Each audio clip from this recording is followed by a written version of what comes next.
जो inorganic chemistry में question आएगा और आपसे कहेगा कि कौन एक साथ एग्जिस्ट नहीं कर सकता, तो आपको सीधा कॉन्सेप्ट लगाना है कि भाई कौन से ऐसे दो जोड़े हैं, दो पेयर हैं जो एक साथ एग्जिस्ट नहीं करते हैं। वो है, ये दोनों कंपाउंड एक साथ एक बर्तन में एग्जिस्ट कर सकते हैं? नहीं। ये सांप है तो वो नेवला है, दोनों एक दूसरे को मार काट देंगे, यानी ये भी जिंदगी भर सही सलामत इसी चेहरे में उस बर्तन में एग्जिस्ट कर लेंगे। बेस का OH माइनस इस H को लेकर भागेगा, न्यूट्रलाइजेशन रिएक्शन होगी, वाटर बनेगा। हेलो एवरीवन, आपकी नीट एग्जाम के इनऑर्गेनिक केमिस्ट्री में एक ऐसा क्वेश्चन आता है जिसमें आपसे पूछा जाता है कि क्या एसिड और बेस एक साथ एग्जिस्ट कर सकते हैं। तो इसका सभी को आंसर पता है कि एसिड और बेस एक साथ किसी बर्तन में एग्जिस्ट नहीं कर सकते, क्योंकि एसिड और बेस एक दूसरे को मार काट देंगे और एक नया ही कंपाउंड सॉल्ट बना के रख देंगे। तो ठीक ऐसा ही क्वेश्चन आपके नीट एग्जाम में इनऑर्गेनिक केमिस्ट्री में आता है और पूछता है कि बताओ ऐसे कौन से पेयर हैं जो एक साथ एग्जिस्ट नहीं कर सकते। आइए देख लेते हैं, फटाफट देखो। मैं आपसे कह रहा हूं कि एक बर्तन में अगर हमने एसिड और बेस एक साथ रख दिया तो क्या ये दोनों एक साथ एग्जिस्ट कर सकते हैं? एग्जिस्ट करने का मतलब क्या ये लोग सालों साल इसी तरह दिख सकते हैं? तो आपका सीधा आंसर आएगा कि नहीं सर, ये सालों साल एक साथ नहीं दिख सकते, क्योंकि भाई एसिड बेस से रिएक्शन कर लेगा, बेस एसिड से रिएक्शन कर लेगा, एसिड बेस को मार डालेगा और बेस एसिड को मार डालेगा, और ये दोनों एक क्या बना देंगे? Normal salt. कहने का मतलब एक सॉल्ट बना देंगे। तो अब सीधा सा क्वेश्चन है कि क्या ये दोनों एक साथ बर्तन में, एक ही बर्तन में एग्जिस्ट कर सकते हैं? तो आप कहेंगे नहीं सर, एग्जिस्ट नहीं कर सकते, क्योंकि दोनों एक दूसरे से रिएक्शन कर लेंगे। कहने का मतलब जो इनऑर्गेनिक केमिस्ट्री में क्वेश्चन आएगा और आपसे ये कहेगा कि कौन एक साथ एग्जिस्ट नहीं कर सकता, तो आपको सीधा कॉन्सेप्ट लगाना है कि भैया अगर वो दोनों कंपाउंड आपस में रिएक्शन कर गए तो वो एक साथ एग्जिस्ट नहीं कर सकते। ऐसे दो कंपाउंड जो आपस में एक दूसरे को मार काट देंगे वो एक साथ एग्जिस्ट नहीं कर सकते। अब मेरा आपसे क्वेश्चन है, जनरल नॉलेज क्वेश्चन है, देखते हैं कितने कैंडिडेट जवाब देते हैं। जवाब क्या मैं ही बता रहा हूं, आप फटाफट देखिए। अगर हमने एक एसिड और एक एसिड, दोनों एसिड को एक बर्तन में रखा है, एक एसिड और दूसरा एसिड दोनों को हमने आपस में मिक्स, मतलब एक बर्तन के अंदर हमने एक एसिड इस बोतल से डाल दिया और दूसरा एसिड इस बोतल से डाल दिया, तो वो क्या सालों साल एक साथ एक तरह एग्जिस्ट करेंगे? क्या सालों साल एक ही जैसे दिखेंगे? आप कहेंगे हाँ, क्योंकि एसिड और एसिड आपस में कभी रिएक्शन नहीं करता। तो मतलब ये दोनों लोग एक साथ दिख सकते हैं बर्तन में? आप कहेंगे हाँ सर, दिखेंगे और सालों साल दिखेंगे। चलिए, क्या बेस और बेस को एक बर्तन में मिला के रखा जा सकता है? तो आप कहेंगे हाँ सर, ये दोनों एक दूसरे के साथ सालों साल एग्जिस्ट कर सकते हैं, क्योंकि दोनों एक दूसरे से रिएक्शन नहीं करते। तो अभी तक जो आपको 3 बर्तन मैंने दिखाए हैं उसमें ये एक साथ एग्जिस्ट कर सकता है, क्योंकि ये दोनों एक दूसरे से रिएक्शन नहीं करते। ये दोनों भी एक दूसरे से रिएक्शन नहीं करते, इसलिए ये एक साथ एग्जिस्ट कर सकते हैं। ये दोनों क्या एक साथ एग्जिस्ट कर सकते हैं? नहीं कर सकते, क्योंकि दोनों का अस्तित्व खत्म हो जाएगा, दोनों का एग्जिस्टेंस खत्म हो जाएगा, क्योंकि एक नया कंपाउंड बन जाएगा। चलिए अब यहां देखिए थर्ड नंबर, ये क्वेश्चन आयनिक इक्विलिब्रियम से लेके आए हैं, उसका भी एक क्वेश्चन रखा है इसमें कि क्या कॉन्जुगेट एसिड बेस पेयर एक साथ एक बर्तन में रह सकते हैं? तो आप कहेंगे हाँ सर, बिल्कुल रह सकते हैं। कॉन्जुगेट एसिड बेस पेयर एक ही साथ एक बर्तन में रह सकते हैं, दोनों एक दूसरे से रिएक्शन नहीं करेंगे। आप कहेंगे सर ये कॉन्जुगेट एसिड बेस पेयर है क्या? तो देखिए भाई, ये अगर मान लीजिए कि एसिड है, मान के लीजिए एसिड है, H दिख रहा है तो भाई एसिड है, और अगर हम इससे H+ निकाल देंगे तो ये कॉन्जुगेट बेस बन जाएगा। एक बात बताइए, कॉन्जुगेट बेस इसी से तो बन के आया है, कॉन्जुगेट बेस इसी से बन के आया है, तो ये कभी भी इससे रिएक्शन नहीं करेगा। तो इसका मतलब कॉन्जुगेट एसिड बेस पेयर एक साथ एक बर्तन में सालों साल एग्जिस्ट कर सकते हैं, क्योंकि ये दोनों एक दूसरे को नहीं मारे काटेंगे। मतलब दोनों का चेहरा जैसा है आज, वैसा ही 2 साल बाद भी HCO3- और CO3-2 ही दिखेगा, कोई नया चीज यहां देखने को नहीं मिलेगा, क्योंकि ये दोनों एक दूसरे से रिएक्शन नहीं करेंगे। तो मेरा क्वेश्चन है, क्या कॉन्जुगेट एसिड बेस पेयर एक साथ एक बर्तन में रह सकते हैं, एग्जिस्ट कर सकते हैं? तो आप कहेंगे हाँ। कौन नहीं एग्जिस्ट करता है? जो आपस में रिएक्शन कर लेते हैं वो कभी भी एग्जिस्ट नहीं कर पाएंगे। ठीक है, आगे देखिए, यहां पे नॉर्मल सॉल्ट जरूर लिखा हुआ है, लेकिन आप इसको अभी पढ़ेंगे सॉल्ट। तो क्या सॉल्ट और एसिड आपस में एक साथ बर्तन में रह सकते हैं? तो आप कहेंगे कि सर ये बताइए, क्या एसिड सॉल्ट से रिएक्शन करता है? मैंने कहा नहीं, एसिड कभी भी सॉल्ट से रिएक्शन नहीं करता है। तो आप कहेंगे हाँ सर, एग्जिस्ट कर सकता है, क्योंकि हमें 1 साल बाद ये एसिड ऐसा ही देखना है और ये सॉल्ट का चेहरा भी ऐसा ही देखना है, कोई नया कंपाउंड यहाँ पे नहीं देखना है। तो ये दोनों एक दूसरे के साथ एग्जिस्ट कर सकते हैं। क्या बेस सॉल्ट से रिएक्शन करता है? नहीं करता है, तो ये लोग भी एक साथ एग्जिस्ट एक बर्तन में कर लेंगे। एसिडिक सॉल्ट है और बेस है, देखिए अगर वो एसिडिक सॉल्ट है तो इसका कहने का मतलब है कि उसके अंदर डेफिनेटली H वगैरह होगा भाई, उसके अंदर एसिड है तो H+ वाली कोई प्रॉपर्टी होगी, तो इसके अंदर H वगैरह होगा, और सामने बेस है तो उसके अंदर बेसिक जैसा कुछ दिखेगा। चलो मान लेते हैं OH- है, तो क्या ये दोनों एक दूसरे के साथ एग्जिस्ट कर सकते हैं? नहीं, क्योंकि ये दोनों एक दूसरे से क्या कर जाएंगे? रिएक्शन कर जाएंगे, और रिएक्शन कर जाएंगे तो ये एक साथ एग्जिस्ट नहीं कर सकते। आगे बढ़ते हैं, बेसिक सॉल्ट है मतलब बेस वाला सॉल्ट है और ये एसिड है, तो यहाँ पे आपके OH माइनस वाली प्रॉपर्टी दिख रही है, कहने का मतलब अगर वो बेस है तो, और यहाँ पे एसिड है H प्लस वाली प्रॉपर्टी दिख रही है, तो ये दोनों भी आपस में रिएक्शन कर जाएंगे। अगर ये दोनों आपस में रिएक्शन कर जाएंगे तो ये लोग भी एक बर्तन में कभी भी एग्जिस्ट नहीं करेंगे। क्लियर हुआ? तो ये जनरल नॉलेज के क्वेश्चन थे, उसके बिहाफ पे देखिए आपसे कह रहा है कौन से ऐसे दो जोड़े हैं, दो लोग हैं, दो कंपाउंड है जो एक साथ एग्जिस्ट एक बर्तन में नहीं कर सकते, तो आप कहेंगे वो है सर एसिड और बेस का जोड़ा, क्योंकि एसिड और बेस एक दूसरे के साथ रिएक्शन कर जाएंगे। तो एक साल बाद हम देखेंगे कि ना तो एसिड एसिड रहा ना तो बेस बेस रहा, ये लोग तो मिलकर के क्या बन चुके हैं, सॉल्ट बन चुके हैं, मतलब दोनों का अस्तित्व खत्म हो चुका होगा। मतलब एसिड और बेस एक साथ एक बर्तन में नहीं रह सकते। दूसरा ऑक्सीडाइजिंग एजेंट, रिड्यूसिंग एजेंट। मान लीजिए कि ये यहां पे लिखा है ए और यहां लिखा है बी, ठीक है, ए बी हटाओ, ए बी से तो एसिड बेस की याद आ रही है, या एक्स लिखा है या वाई लिखा है। मैं आपसे कह रहा हूं क्या ये दोनों एक दूसरे के साथ एग्जिस्ट कर सकते हैं? तो आप कहेंगे सर देखिए एक्स है ऑक्सीडाइजिंग एजेंट, तो ये तो जो इसके सामने मिलेगा उसको ऑक्सीडाइज कर देगा, ऑक्सीडाइज करके नया ही कंपाउंड बना देगा। और वाई क्या है? Reducing agent. सर ये वाई रिड्यूसिंग एजेंट है तो ये इसको ऑक्सीडाइज कर देगा, मतलब ये इसको मार काट डालेगा और ये उसको मार काट डालेगा, तो ये दोनों भी एक साथ बर्तन में एग्जिस्ट नहीं कर सकते। मतलब ऑक्सीडाइजिंग एजेंट और रिड्यूसिंग एजेंट एक साथ एक बर्तन में एग्जिस्ट नहीं कर सकते। अब फोड़ते हैं इसके क्वेश्चन। फाइनली इस नोट के साथ अब हम क्वेश्चन करने जा रहे हैं कि भाई कौन से ऐसे दो जोड़े हैं, दो पेयर हैं जो एक साथ एग्जिस्ट नहीं करते हैं? वो है एसिड और बेस, वो दोनों एक साथ एग्जिस्ट नहीं कर सकते एक बर्तन में। और दूसरा है ऑक्सीडाइजिंग एजेंट और रिड्यूसिंग एजेंट, ये दोनों को भी अगर हम एक बर्तन में छोड़ दें तो ये फिर एग्जिस्ट नहीं करेंगे, इनका अस्तित्व खत्म हो जाएगा, इन दोनों के बीच रिएक्शन होकर एक नया कंपाउंड बन जाएगा। चलो फोड़ते हैं अब क्वेश्चन। अब देखो ये क्वेश्चन फर्स्ट नीट 2016 में पूछा हुआ क्वेश्चन है और इसमें आपसे पूछ रहा है कि which of the following pair that can exist together, ऐसे कौन से पेयर हैं जो एक साथ एग्जिस्ट कर लेंगे?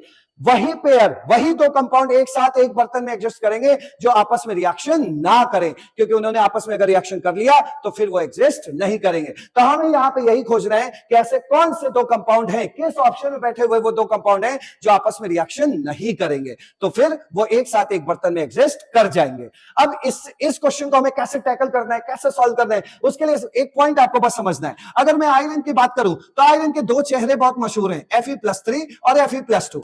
अब मैं अगर आपसे पूछूं कि भाई ये आयरन जो है +3 ऑक्सीडेशन स्टेट दिख रहा है और +2 ऑक्सीडेशन स्टेट दिख रहा है, तो बड़ा ऑक्सीडेशन स्टेट किसमें दिख रहा है, हायर ऑक्सीडेशन स्टेट किसमें दिख रहा है? तो आप कहेंगे ऑब्वियस सी बात है सर +3 ज्यादा बड़ा है +2 से, तो ये बना आपके लिए क्या, हायर ऑक्सीडेशन स्टेट। आयरन का हायर ऑक्सीडेशन स्टेट कोई पूछेगा तो क्या बोलोगे, +3।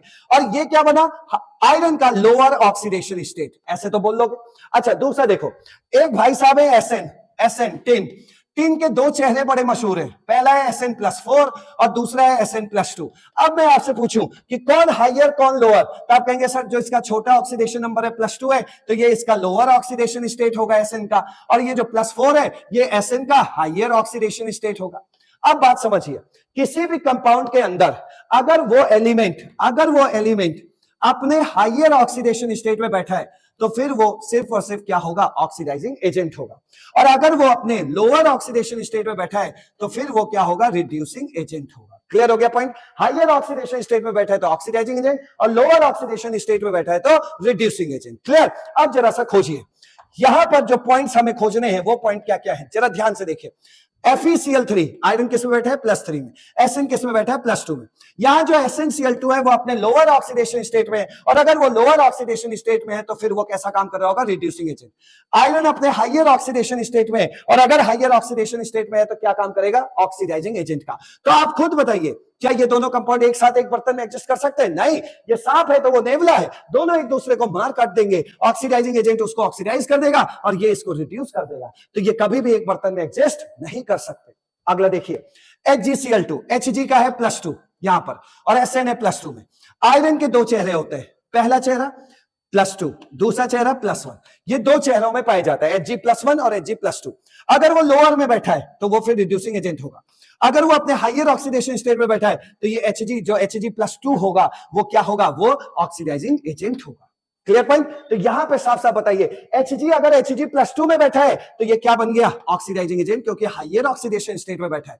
Sn+2 में बैठा है, +2 क्या होता है, लोअर ऑक्सीडेशन स्टेट, और लोअर ऑक्सीडेशन स्टेट में कोई भी चीज क्या होगी, रिड्यूसिंग एजेंट होगा, तो ये रिड्यूसिंग एजेंट है। और ऑक्सीडाइजिंग एजेंट और रिड्यूसिंग एजेंट एक बर्तन में एक साथ नहीं रह सकते, यानी तुम भी एक बर्तन में एक साथ नहीं रह पाओगे, यानी कि तुम एक साथ एग्जिस्ट नहीं करोगे। अगला देखिए FeCl2 को देखोगे तो यहाँ +2 है जो कि लोअर ऑक्सीडेशन स्टेट है, जो कि लोअर ऑक्सीडेशन स्टेट है। और SnCl2 भी देखो यहाँ Sn किस में बैठा है, +2 में, तो ये भी क्या है, लोअर ऑक्सीडेशन स्टेट है। और लोअर ऑक्सीडेशन स्टेट में वो क्या होता है, रिड्यूसिंग एजेंट, और ये भी क्या है, reducing agent.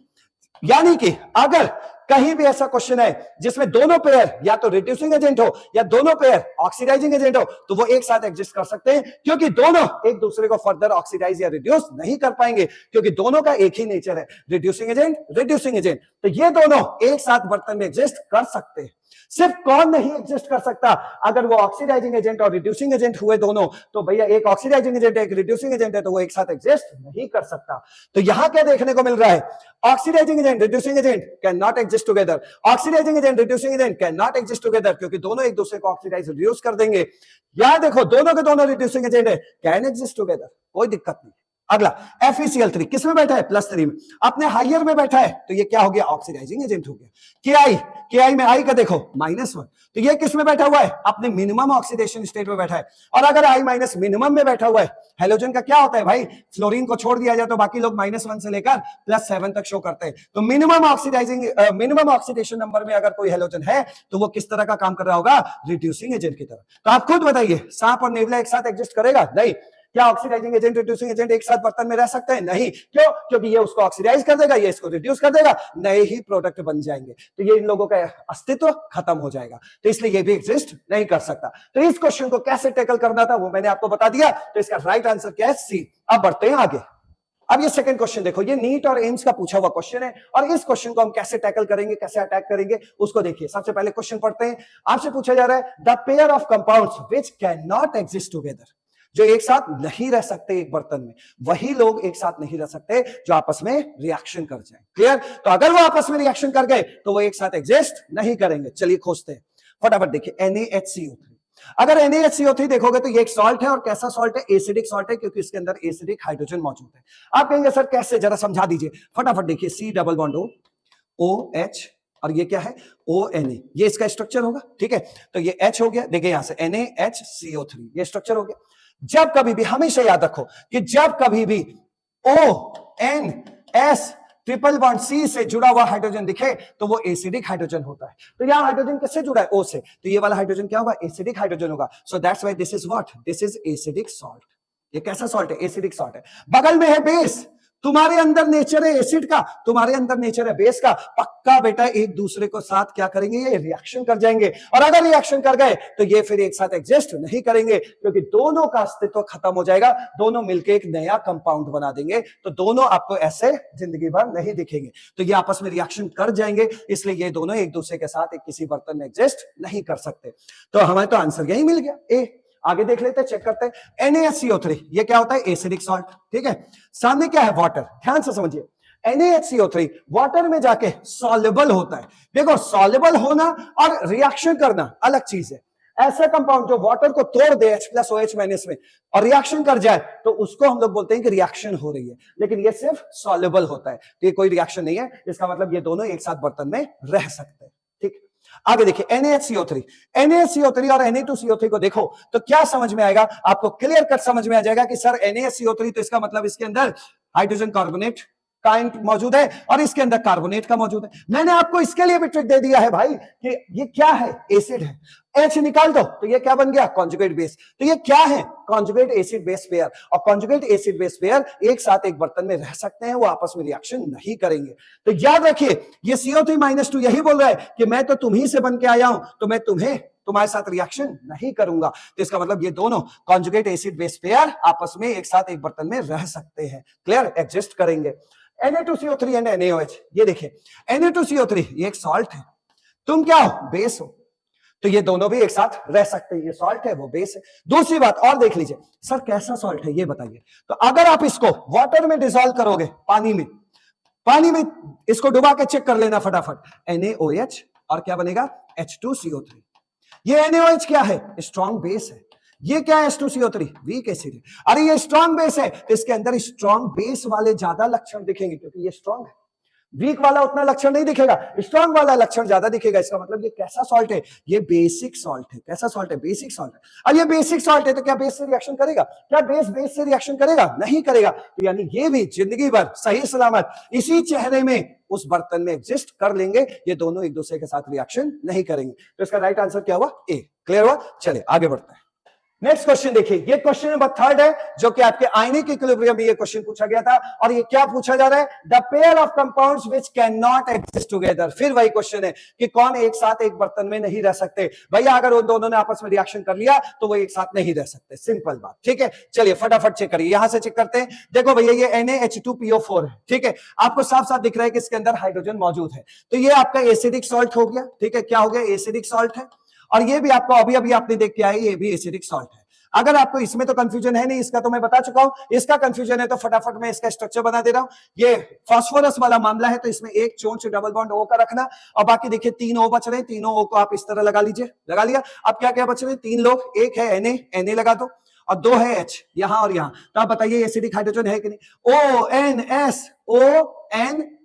Triple bond C से जुड़ा हुआ हाइड्रोजन क्या होता है? Acidic hydrogen. तो ये एसिडिक हाइड्रोजन मौजूद है ना, तो ये एसिडिक सॉल्ट हुआ। और ये भी क्या है? Acidic salt. तो एक बात बताइए, एसिड एसिड आपस में रिएक्शन करेगा? नहीं करेगा। तो ये तो एग्जिस्ट कर सकते हैं, लेकिन आपसे पूछ रहे हैं कि कौन एग्जिस्ट नहीं करेगा। इसको देखिए, Na2CO3 और NaHCO3 है। Na2CO3 के अंदर कौन मौजूद है? अभी अभी करके आओ -2। और इसके अंदर HCO3- conjugate acid base pair exist कर लेगा। NaOH क्या है? बेस है, बेस। और NaH2PO2 सावधानी से देख रहा, NaH2PO2 एक चोंच तो जरूर बनेगी P डबल बॉन्ड O में। ऑक्सी एसिड्स में एक चोंच जरूर बनता है। ठीक है, तो वहीं से याद है। तो P डबल बॉन्ड O है, फिर एक O आ गया। लेकिन फास्फोरस के पास कितने इलेक्ट्रॉन होते हैं लास्ट शेल में? 5। 3 का तो आपने ड्यूटी लगवा दिया, अभी चौथा 5वां बचा है। अब इसमें फिट करिए फटाफट। O के साथ कौन लग गया होगा? Na। यहां क्या है? H। यहां क्या है? H। H किससे जुड़ा है? साफ साफ देखो, H जुड़ा है P से। H जुड़ा है P से। तो जो H P से जुड़ा होता है वो नहीं निकलता है, निकलते सिर्फ वही है जो O N S और ट्रिपल बॉन्ड C से जुड़े होते हैं। तो ये H किससे जुड़ा हुआ है? P से। तो भैया ये एसिडिक हाइड्रोजन नहीं है। ये एसिडिक हाइड्रोजन नहीं है तो इसका मतलब ये भाई साहब एक क्या है? सॉल्ट है। सिंपल वाले सॉल्ट है। तो सॉल्ट और बेस आपस में रिएक्शन करेंगे? नहीं करेंगे। क्लियर हो गया? आगे बढ़ते हैं। NaHCO3 दिख रहा है आपको? NaHCO3 क्या है? अभी अभी आपने बोला था एसिडिक सॉल्ट है। क्या है? एसिडिक सॉल्ट है। NaOH क्या है? धाकड़ बेस है। भैया एसिड और बेस आपस में पक्का रिएक्शन करेंगे। ठीक है, ये जरूर सॉल्ट है लेकिन इसके अंदर एसिडिक गुण है। और एसिडिक गुण है इसी की वजह से, इस H की वजह से। और इस बेस का OH- इस H को लेके भागेगा, न्यूट्रलाइजेशन रिएक्शन होगी, वाटर बनेगा। OH और H मिलके क्या है? वाटर बनेगा। जब भी वाटर बनता है तो समझ लेना कि वो एसिड बेस रिएक्शन है। तो पक्का ये एसिड और ये बेस ये आपस में रिएक्शन कर जाएंगे, इसलिए ये एग्जिस्ट नहीं करेंगे। और एग्जिस्ट नहीं करेंगे तो मेरा राइट आंसर क्या होगा? डी। तो thank you so much students, ये 3 क्वेश्चन के साथ आपका एक और कॉन्सेप्ट क्लियर हुआ। चलिए मिलते हैं नेक्स्ट सेक्शन में।